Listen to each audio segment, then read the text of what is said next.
It's Wednesday, February 14th, 2024. Some very, very bad news today. Most of you have probably been watching the news, probably already informed with the tragedy that has taken place in Kansas City. So what has happened in Kansas City, we don't quite know yet, but right now there was a Kansas City Chiefs parade after winning the Super Bowl. A couple 100,000 people at this parade. And a shooting took place right now, 1 dead, 15 injured, 2 people in custody. And it really, really is a tragedy. And you just never know when some lunatic is going to do something evil. We don't know if this was criminal. We don't know if there were other intentions. Nobody knows yet. And will we ever know the truth? I don't know. I don't know. But again, 2 people in custody, and we are in a point in history, ladies and gentlemen, where there is so much evil and things are just so unpredictable. They really, really are. And again, we don't know if this was criminal or what the intent was with this. Were these just 2 lunatics? Or is there more to the story? And will we ever really know? I don't know. But what we do know is there were 800 police officers there. There were agents from all of your 3-letter agencies there. And yet this took place. And so I watched this, and my heart goes out to the people who are injured, anybody who lost their lives. Let's make sure we say a prayer for these people. But 800 cops and federal agents at this parade, and you're not safe. And when you look at an event like this take place, you got to think, what happens? And it's just a matter of time before we see orchestrated events take place here in America. What happens when it's 10 events, 20, 30 events all happening at the same time? If 800 police officers could not stop this, what's going to happen when you have well-trained people with serious intent doing this at multiple locations, multiple events in a state, in the country? Our police would be completely overwhelmed. And by the way, who stopped this? It was civilians who tackled at least one of these losers. Civilians tackled him. Wasn't the police, it was civilians that stopped this. It could have been much, much worse. And this is another example of why daily I remind all of you to practice situational awareness. We all have to do a better job. We've got to get off the phones.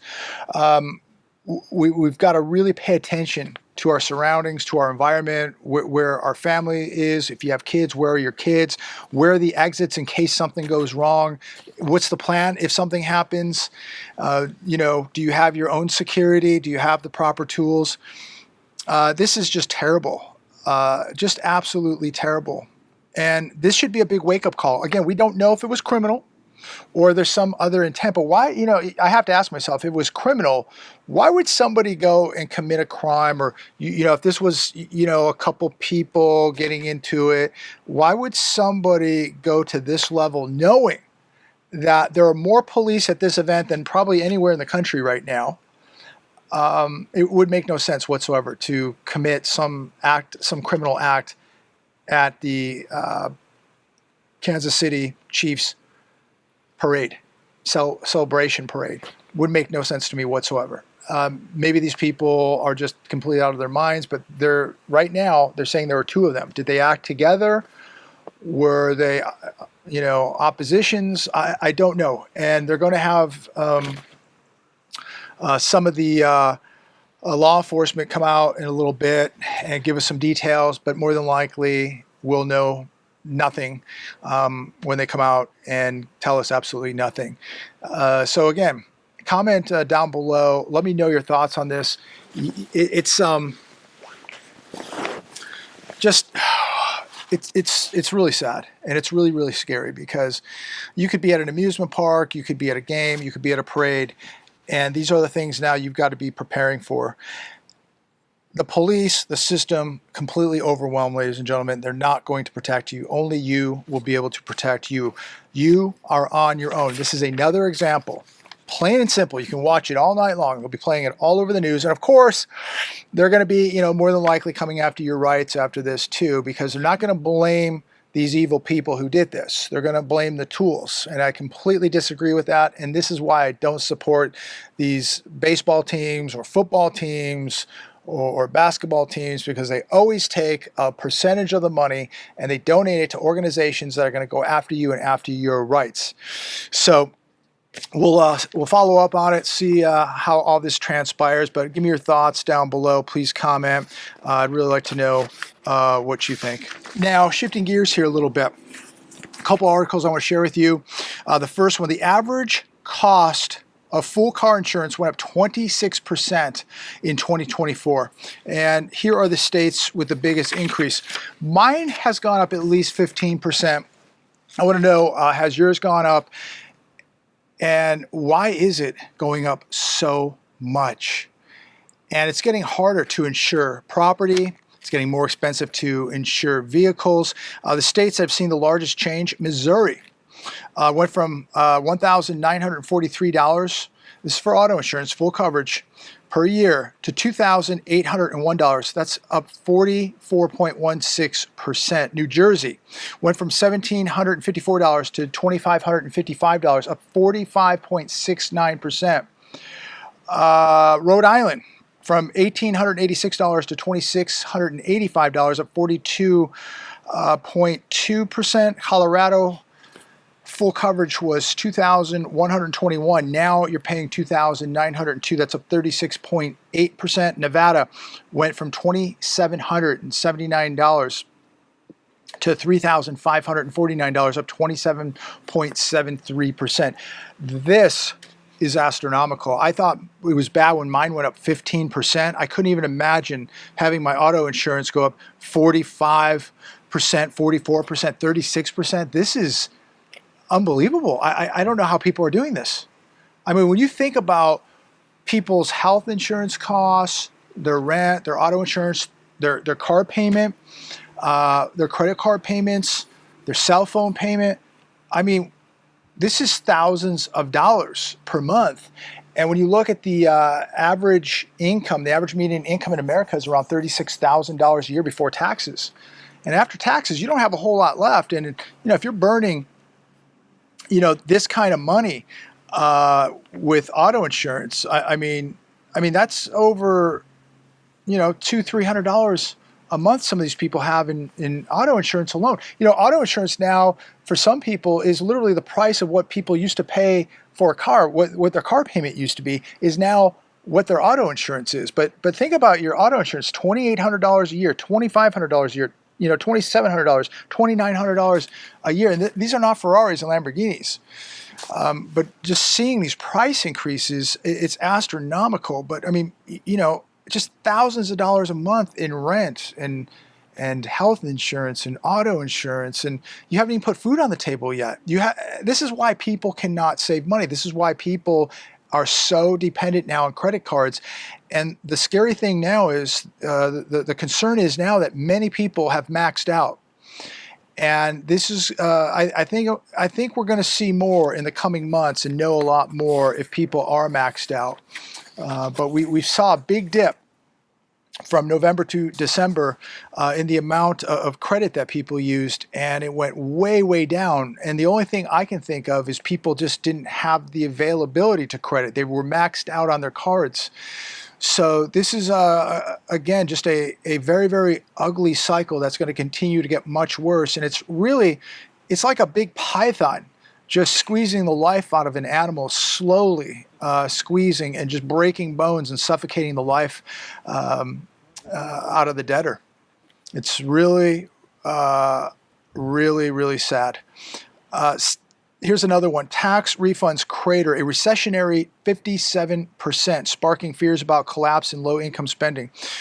57%? I mean, think about how many people rely on these refunds. And they're cratering at 57%. And who's it going to affect the most? The people with the least amount of money are the ones that depend on this the most. And it is sparking fears about the collapse in low income spending. What are they going to be able to buy?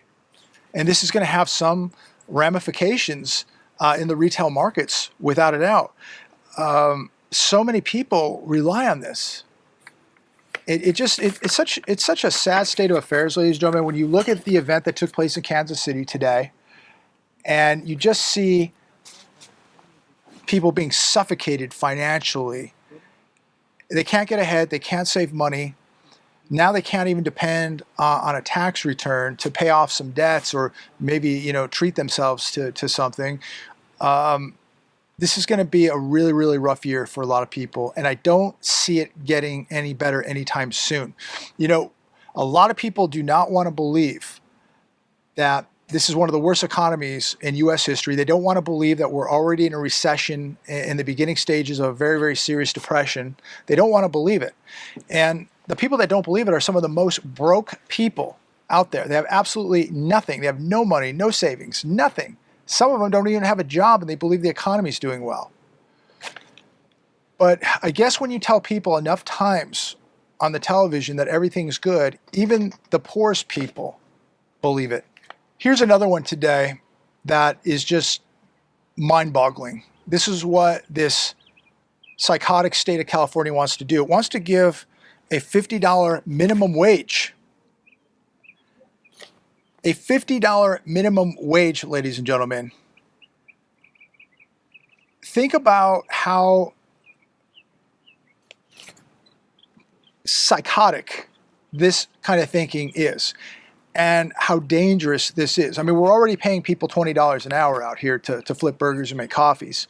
Now they want to go 50. Why not just go 100?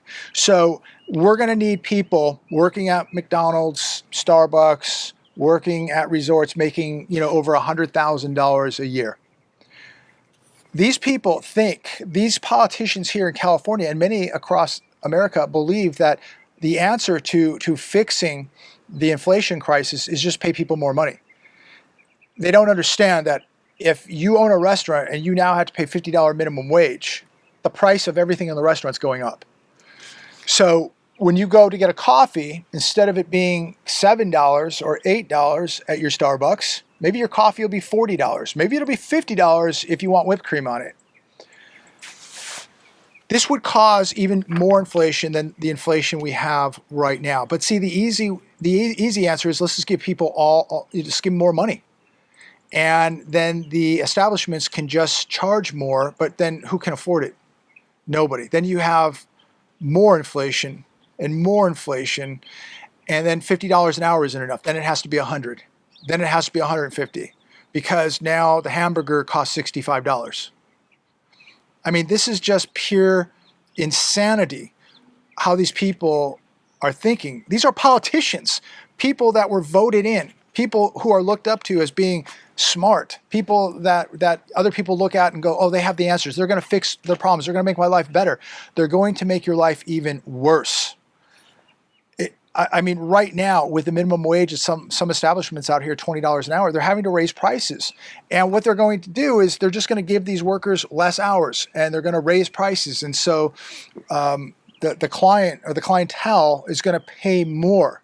The worker is going to get less hours. Maybe they get more per hour. They're going to get less hours. It just isn't going to work. What we have to do is create real jobs. Cut taxes, start, giving breaks to small business, start promoting small businesses, stop giving money to half the world, start opening up those pipelines and drilling for oil right here in America, bring those jobs back from Asia and put them right here in America, start giving people a fair wage and start giving people a break. And you don't have to pay people, $50 an hour to work at McDonald's. Problem is, we just continue to lose purchasing power because we print too much money, we borrow too much money, and we now have inflation because of this. We kept rates too low for too long, And we're sending money all over the world. And what it is doing is it is hurting the poor, it is hurting the middle class, and you can pay people whatever you want per hour. It is not going to fix the problem. It will just continue to magnify the problem. You pay people $50, $100, $200 an hour, it's just going to get worse. That is not the answer. All you're going to do is destroy the currency, which you're doing a very good job of doing right now. But these people, please comment down below. My opinion, they belong in a mental institution. The destruction that they have done to this economy in California and the U.S. economy, the devastation, I don't know how or if it can ever be fixed, ladies and gentlemen. I really, really don't. If something is not done very, very soon, it's not ever coming back. You're going to have a two-tier system, the people at the very, very top and the people, the majority at the very, very bottom. Wolfstreet.com, commercial real estate loans coming due in 2024 ballooned by 41% to $929 billion as loans that matured in 2023 weren't paid off but extended. This is more extend and pretend, but we're told everything is okay when it really isn't. They're extending, they're pretending. The portion of the $4.7 trillion in U.S. commercial real estate debt will come due this year. This is ballooned from $659 billion to $929 billion. Many loans, as the article said earlier, were supposed to be paid off last year in 2023 and were not. Instead, the loans have been modified and extended to 2024, and others have been extended into the future. Extend and pretend, ladies and gentlemen. They don't want you to know how bad it is, so they're going to just keep holding off, extending this and pretending that everything is okay, and they want you to believe that it is. Wait till they pull the rug out on these markets.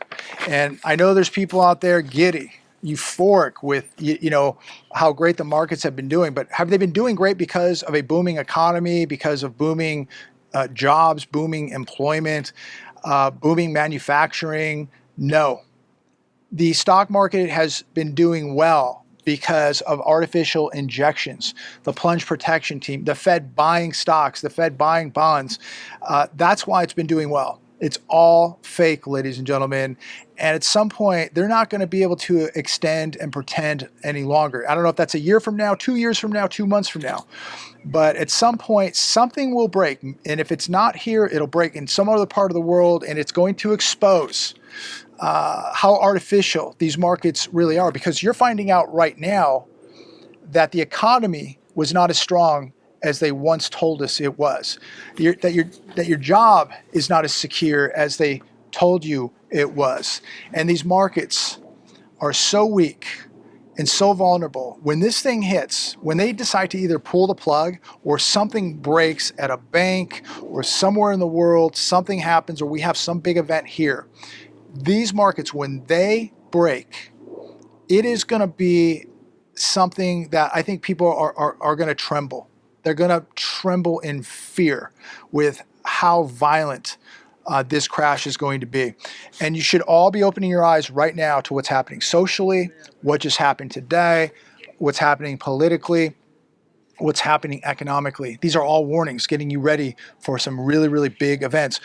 Here's one from the New York Post. U.S. government looks to unload seized $300 million Russian super yacht over $600,000 in monthly payments.